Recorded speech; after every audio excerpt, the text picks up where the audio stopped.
Hi everyone, Radhe Radhe. In this video, we're going to be doing chapter 17, verse 4. Sorry, 5. Um, so yes, I let's go through the verse, and I'm going to be talking about. There are two things that I'm currently feeding my mind with. One is Raj Bihari Prabhu's lectures on journaling, and I'm going to be talking about that after our discussion is over on the verse. And then another thing that I've been doing is feeding my mind with is this book called Finding the Gap. I just got it day before yesterday at night. It's by Sukhavaha Mataji, who is a Prabhupada disciple, direct Prabhupada disciple. And she's written these series of two books based on an elderly mentor who is mentoring a younger couple. And so that mentor was it's a story. It's written through a story format, but the younger couple is asking questions, and the older lady is answering and mentoring and helping and all of that. So it's really nice, and I'm a part of the book reading of that, and so it's a wonderful because I'm getting to know Mataji's direct realizations on it, and I'm able to ask questions and clarify my doubts. I just found out about it. It's amazing. So yeah, I've been feeding my mind with those two things, and I'll talk about those. So let's call out to Bhagwan Shri Krishna, and let's beg him for his mercy and for his grace. And there are a lot of thoughts that have come up, and my thoughts are not very clear around that, but I'll try to go through as much as I can and clarify my thoughts through here, as or share whatever clarity I have so far. And I'm sure it'll well, of course it will improve, get clearer and clearer with time. So it's a beautiful process, this learning process. It's scary in the beginning because we don't understand, and we're keeping on repeating and repeating and repeating, sometimes for decades. It's like, I've been going through this exact same thing for decades, why have I not healed this? And eventually you heal it. Eventually you have to go through that. You have to be patient with it, endlessly patient with it, in order to get to the other side. Because if you give up, you are not going to get there, right? Beating yourself up and saying, oh, I can't do it, you're never going to get there. You have to be patient with yourself, however long it takes. No matter what it takes, you have to be patient with yourself. Okay, let's call out to Bhagwan Shri Krishna. ॐ नमो भगवते वासुदेवाय। ॐ नमो भगवते वासुदेवाय। ॐ नमो भगवते वासुदेवाय. Dear Bhagwan Shri Krishna, please help us be endlessly patient and do whatever it takes for however long it takes so that we can attain you, because it is not a cheap thing to attain you. And I understand that. And it's just, please help us with just the intense amount of patience, drive, enthusiasm, eagerness, sincerity, without burning ourselves out. Please help us, give us the right path and the right strength and the right motivation and the right everything, because we want to come to you as much as we can. We want to come to you. Okay, so let us sing the verse together. Another thing, I've been without power for 1.5 days now, and I am so grateful. I have a friend who, like, I went to her house last night to plug in my laptop and plug in my phone. Otherwise, it's okay. I mean, the house is cold because there's no heating, but it's bearable. It's not terribly cold, but yeah, I mean, the plugging in thing is the most important thing. So I went to her place last night. I plugged in everything, and then I came back home this morning. I have things charged right now, but I'll go again at night. I think it's going to last for a few days now, the power outage. And the whole area is affected. I mean, I live in Seattle. Like, a lot of areas are affected. My friend's place is not. So the temple here has been amazing. This is the time I get emotional when I talk about this. This is the time when we really understand the power of devotees and the temple and everything, right? The two temples here, there's one in Bellevue and one in Sammamish. And both of them, like the Sammamish one does not have power, but they have a gas connection. So they've been cooking round the clock. They've been cooking because a lot of people in their homes have electric stoves, so they've been cooking to feed people, right? So it's out of this world amazing how much people are like, oh, we have power in our house, you can come in, you can plug in, you can sleep here, you can do whatever, we're okay, you can, like, that way. So it's yeah, it's amazing how much people are rallying together to help each other. And I've been trying to help my neighbors also through, because I have a friend who I can take things to. So I brought them prasadam from the temple, like, two neighbors, and then I offered to take whatever laptop or power banks or whatever they might have that they need charging. I can take it to my friend's house, charge it, and bring it back in the morning. So, I mean, this is like whatever we can do, right? Whatever little we can do. And I have hot water in my house because it's gas powered, not electric powered. So I've been offering people, you want to take a shower, you can come, it's like, uh, but it's amazing to see the community spirit. This is when we see the human spirit. This is when we understand how much people are capable of rallying for each other and helping each other in times of need, is when you see that. And you're able to see who's able to help and who's offering help and who's not offering help also. So you're able to really understand, right? You're able to understand and see the beauty in people's hearts. Okay, so let's sing the verse together. Okay. So 5 and 6 are merged. We're going to do separately as usual. So we're going to do 5, and I'll read the translation for both of them because it'll make sense that way. Ashastra vihitam ghoram tapyante ye tapo jana dambhahankarasya sa dambhahankara sanyukta kamaraga balanvita. Those who undergo severe austerities and penances not recommended in the scriptures. So now he's talking about things that are not. Arjuna had asked this question in 17:1, like, what do people who don't follow the scriptures, are they in mode of goodness, passion, or ignorance? So those who undergo severe austerities and penances not recommended in the scriptures, performing them out of pride and egoism, who are impelled by lust and attachment. I think this is where it ends. So it ends in Anvita, Balanvita. Yeah. So Balan by force and attachment and lust, Kam, Rag, and attachment and force, impelled by all of this. And then the second part is who are foolish and who torture material elements of the body as well as super soul dwelling within, are known to be as demons. Very, very harsh. Oh my goodness, very harsh. And on the other hand, I'm hearing, so my mom was visiting here and I felt extremely loved by her. I couldn't even understand how it's possible for a human being to love somebody else so much. And I was like, what have I done to deserve that kind of love? Like, I'm I fight with her. I mean, I don't understand what I've done, but this is how moms are, right? And somebody said this really beautiful thought that I crazy loved, and that was that Krishna loves us more than all moms in the world combined, and all of us. And I was like, oh my goodness, I love that. And that Krishna is like, calling people demons. So I'm like, it's like, it's a tear in me. It's like I'm not understanding this aspect of Krishna versus the all loving aspect of Krishna versus the person who's calling demons and saying, I'm going to put them in whatever. There was a verse earlier. So I don't understand, but I'm going to go with that because that's what makes me feel better. And I believe, I mean, I feel that because all this love that I was getting through my mom, and all this love that I'm getting through others, and all this love that I'm seeing everybody pour into everybody else right now, God has to be the source of that, right? Like, where else is it coming from?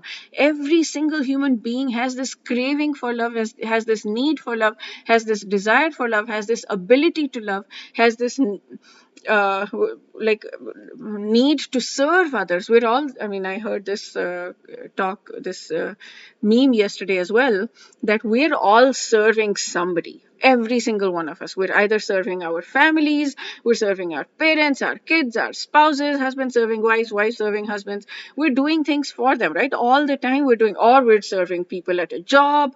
It is our nature to serve, whether we're doing it because we want to get money, but sure, but we're still serving. It is our nature to serve. So it's just important that we redirect that nature of service from, I mean, we still serve the other people around us, but we serve God, we serve Krishna, because then the service to others will also make sense to us. That's when we can actually feel good about the service, because if we're just serving other people, then we're going to be expecting and we're never going to be happy. That's a second piece of it, is that we're never going to be happy serving anyone other than Krishna, because we're going to want more and more and more and more from them. We're not going to be happy serving them. We're not going to be happy receiving from them, because we're always going to want more. And I've felt that. I'm like, it's never enough.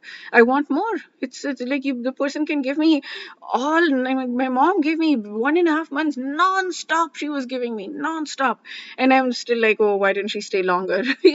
There's always more. There's always more. And I mean, I recognize that. I'm like, yeah, she's amazing. I don't, but it's beyond. It's just next level. How much we can feel satisfied when we're giving to Krishna versus anybody else, because when we're giving to Krishna, then, and when we're having this attitude of gratitude for everybody, including material people, like relationships, but also Krishna, if we have that, then we're like, okay, we're satisfied. Mat prananathas tu sa eva napara. This Shikshashtakam verse 8, you are my Lord, you are my Supreme Lord, you can do whatever you want. Ashlishyava padratam marmata karotuva. Sorry, Ashlishya va padratam karotu, whatever. I'm mixing. Well, you can embrace me or you can trample me. Whatever you do, you are my prananath. You are my Lord. You are my life's Lord. So yeah, that's when we get into that mode, that yes, you are it. You can do whatever. You can hurt me. You can give me pain. You can do whatever you want. It doesn't matter. You are it. I'm helpless.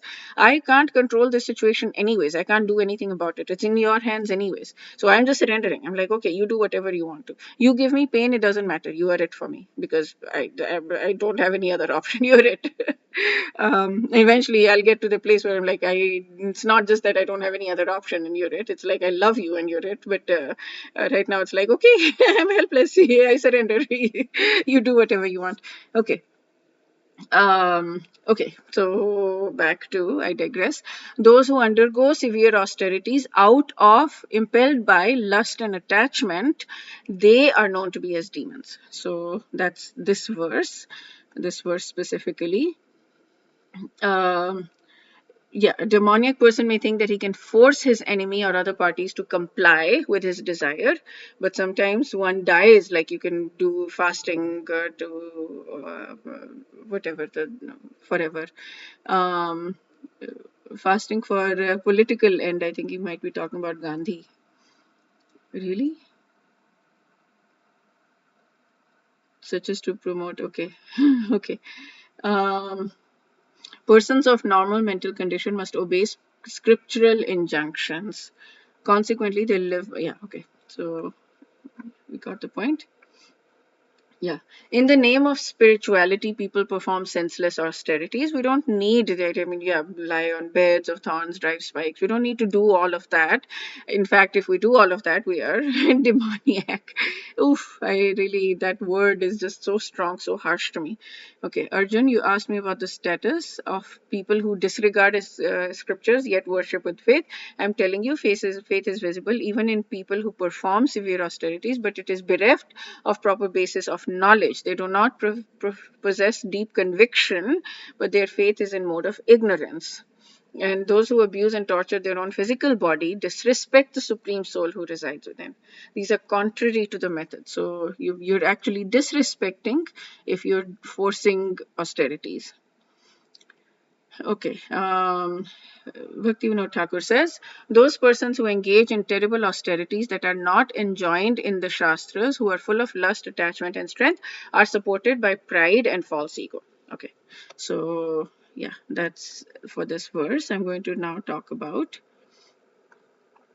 Um, I'm going to talk about the two things that I was talking about. The journaling.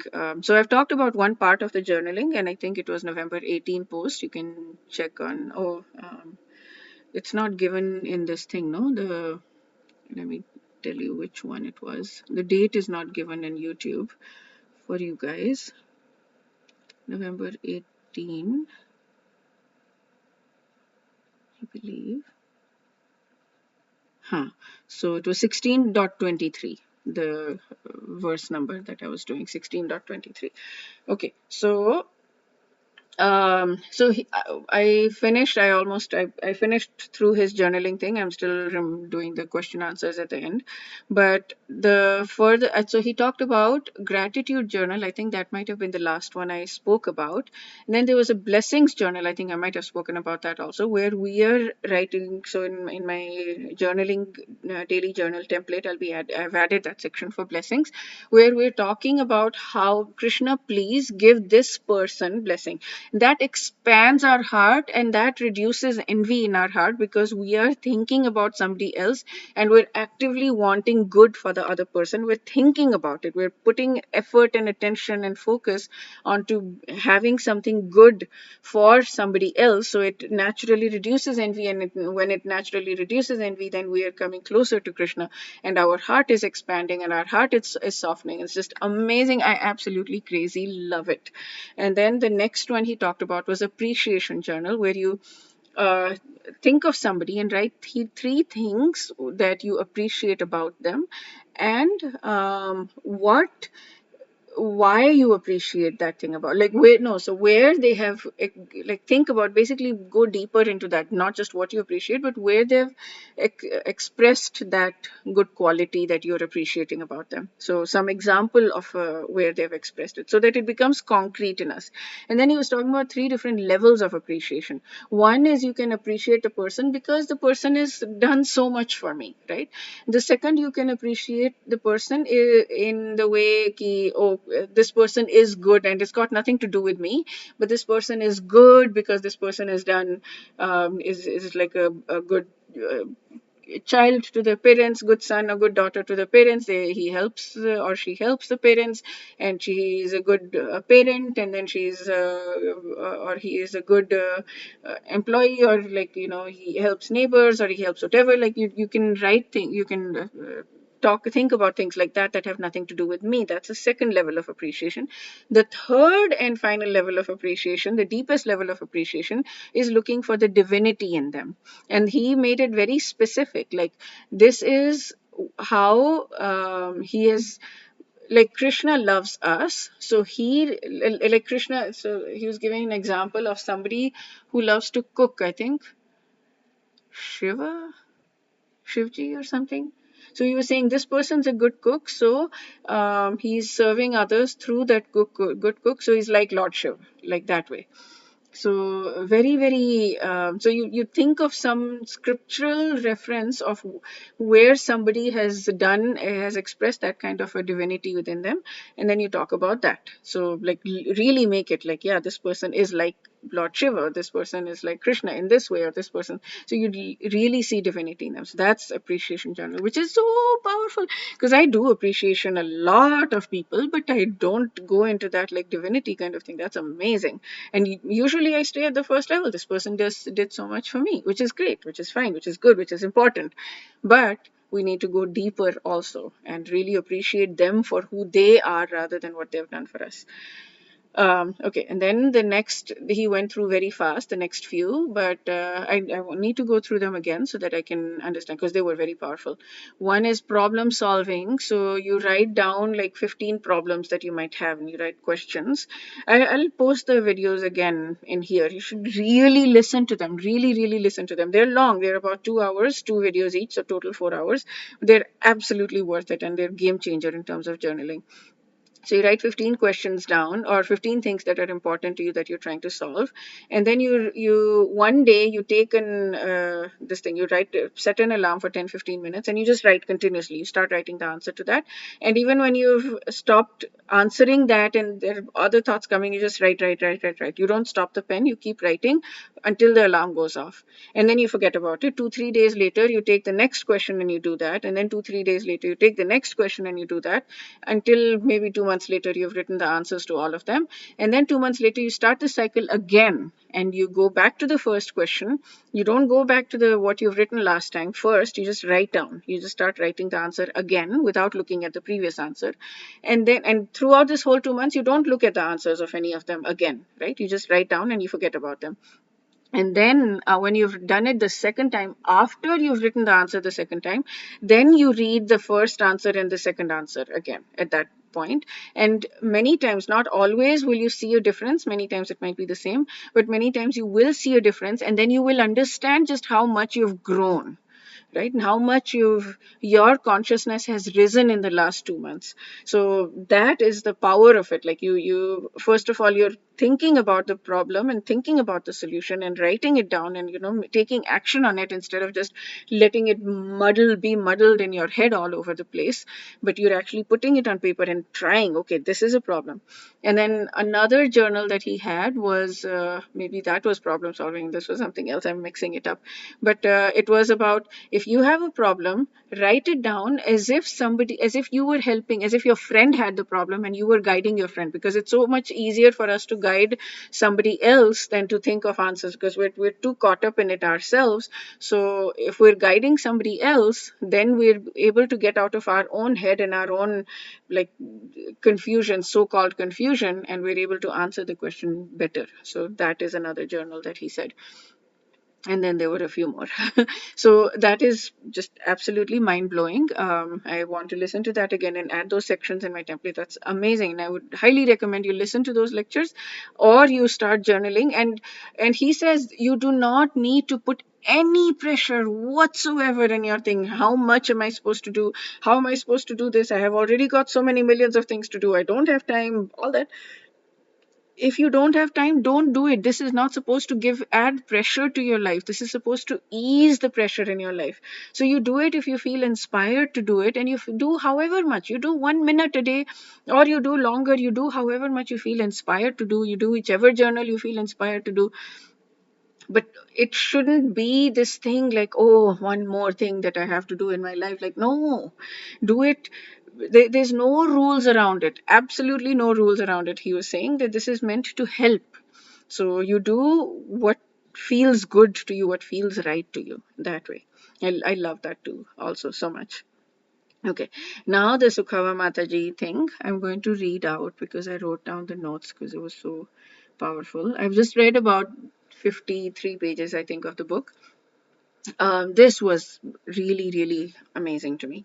So let's say we are in an apartment complex and we are on the 7th floor or something, or 10th floor or something, and we see a parking lot below us. And the parking lot is where Krishna is our goal towards Krishna. And we are where we are on the 10th floor. We are wherever we are. We want to get to that parking lot, right? We want to get to Krishna. And so what is the fastest way to do it? I'm not saying what is the best way to do it, what she's not saying, but what is the fastest way to get there? It's to jump, right? Is that the best way? Absolutely not. You are going to break your bones if you jump, right? But that's what we all want to do. We want to jump, and we want it right now, and we want it yesterday, and we want this right now, and we can't help it. Like, oh my God. That's what we want to do. We want to jump. She's saying no. If we want to get there, and she's giving her example because I don't know, I didn't attend the first parts of her thing, so I don't know her story completely fully, but she was saying that she had been doing this. She's a Prabhupada disciple. She'd been doing this for decades, 20, 30 years or something. And then she went through a phase when she was 47, when things kind of fell apart. And I don't know exactly what happened and how long it took for her to get back. But she went into massive personal growth stuff. And then she managed to bring herself back and, like, become stable and not burn out and do this peacefully. So what she was saying is, many times it might be important for you to turn away from your goal. You may need to look away from the parking lot, walk towards the door, then goes down the stairs or down the elevator, whatever. You're not seeing the parking lot at that time, but you're getting closer to Krishna by going away from the park, by not seeing the parking lot, right? You need to know where you are. You need to accept where you are fully and completely and take the first real step towards getting there. Not burning out, not saying, I'm going to do everything right now, this very second, I'm going to do everything. No.